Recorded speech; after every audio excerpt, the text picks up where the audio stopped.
Game ఆడుకుంటాను. అమ్మా అమ్మా నాకు ఇవ్వవా ఫోను? నేను రైమ్స్ చూస్తాను.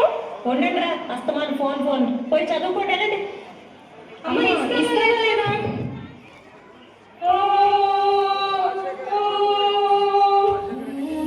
మేడు మరి తప్పు కదా, అలా ఎదిరించచ్చా? అమ్మ చెప్పేది కూడా మీ మంచి కోసమే కదా. అమ్మ నాన్న దేవుడితో సమానం. మరి వీళ్ళమ్మకి సారీ చెప్పండి.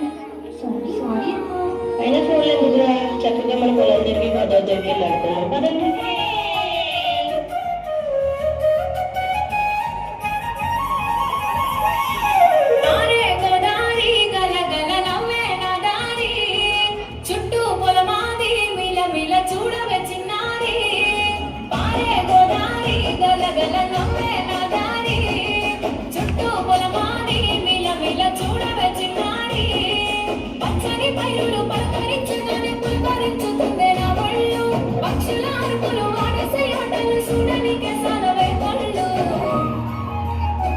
పల్లెటూరి పల్లకిలో మనం ఆడుకున్నామే చంపాలకున్న మామిడి